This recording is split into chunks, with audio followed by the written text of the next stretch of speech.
My name is AJ Rose, and this is Fighting Fire with Fire, the AJ Rose Show.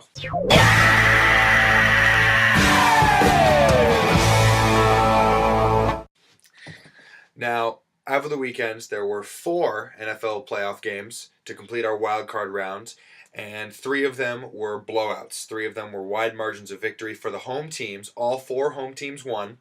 The Texans beat the Bengals 31-10 in Houston thanks to a huge game from Arian Foster. He played incredibly well. Andy Dalton threw 3 picks. After J.J. Watt intercepted an Andy Dalton pass and ran it back for a touchdown, that game was over as soon as that play happened. The Giants absolutely pounded the Falcons. The Falcons' offense looked atrocious. The only points they got were on a safety, which were the first 2 points of the game. The Giants then scored 24 unanswered points to finish off the game.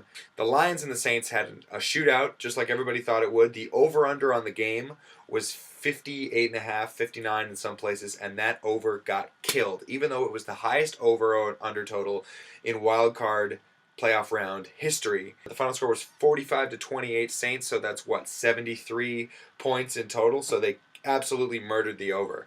And, of course, Tim Tebow did it again. He did his magic. It was Tebow time, and they beat the Steelers in Denver 29-23 in overtime. It was a really, really good game, which was good because the first 3 were such awful games. It was great to have just a playoff classic. And Tebow, he was an awful passer the last 3 weeks of the regular season. Awful. But in this game, in the first half especially, he threw some dimes. And I'm talking about deep down the field. But at one point in the first half, he was 5 of 9 for 185 yards and a TD, passing-wise. He threw a couple of beautiful long bombs, one to Demaryius Thomas, one to Eddie Royal for a touchdown. He also scrambled for a touchdown. And then Roethlisberger hobbled Ben Roethlisberger, did his best to hang in there. They were down 13-23, the Steelers were. In the fourth quarter, they engineered a couple drives. They forced a turnover. Willis McGahee fumbled it, and then the Steelers scored a game-tying touchdown after Champ Bailey dropped an interception that was in his hands. He dropped it, and then the next play, Roethlisberger throws a touchdown. So Tebow gets the ball with 4 minutes left, and you think it's Tebow time. And then he goes 3 and out. The Steelers get the ball back with a minute and a half to go, and you think, okay, this was great. The Broncos did their thing. Now the Steelers are going to go down and win the game. At least that's what I thought. And then the Steelers, Roethlisberger gets sacked a couple times, and the game goes into overtime. Just like that, he gets sacked out of field goal range.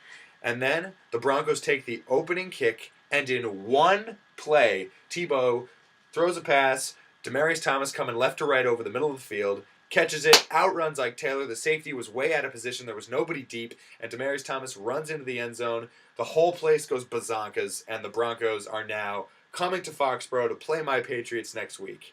It was a spectacular finish to a weekend of football, and I'm really, really excited for next week. You got 4 games again, especially the NFC games. The AFC games, you got the Ravens and the Texans in Baltimore. You got the Patriots and the Broncos in Foxborough. I would say that because of the trend of the home teams winning all 4 games in the first round, I'm going to go with the Patriots and Ravens. It's a very easy pick, although I have to say Tebow's magic and the fact that he actually threw the ball accurately downfield was really scary because the Patriots have been vulnerable to that deep play the entire year. However, I think the Patriots' offense is too much, not to mention they've seen Tebow before, they know what to prepare for, and the Ravens are just straight up better than the Texans. TJ Yates is not going into Baltimore and winning that game. I'm sorry, that's not happening. I don't care how good Arian Foster is. He's not running all over that Baltimore defense. No way. The NFC is much more interesting. You've got the Giants going to Green Bay to play the Packers. Great game.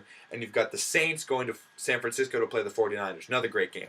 Any of those 4 teams could go to the Super Bowl. I personally would discount the 49ers because I don't think Alex Smith is a very good quarterback. But that's about it. That defense and Frank Gore as the running game, they have a chance to slow down the Saints. I don't think they will, but they have a chance to.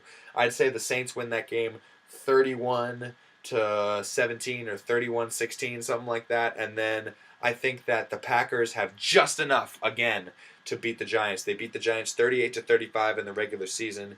And I think the Giants come out and they give it everything they have. Manning plays a hell of a game. Victor Cruz, Manningham, Nix, their tight end Ballard, who's really good, Ahmad Bradshaw, Brandon Jacobs. They all come out firing, but their defense just can't slow down the Packers' rush. And the reason I think that's true is because the Giants are so predicated on their pass rush, but Aaron Rodgers is great at scrambling and improvising in the pocket, which Matt Ryan's not very good at. That's why the Giants were able to just have their way today. So there you go. You got the Saints and Packers in the NFC Championship game, and the Patriots and Ravens in the AFC Championship game. Fantastic Final Four teams, and we'd be all set to go. Now, that may change throughout the week. Maybe somebody gets injured, who knows? But as of right now, those are my picks. I'm very excited. It's I'll talk about the NBA in my next video, but this had to be made. It's still Sunday night. I'm gonna upload this and put it on YouTube and link it on Facebook on Monday. And for AJ Rose, this has been Fighting Fire with Fire. I will see you guys next time.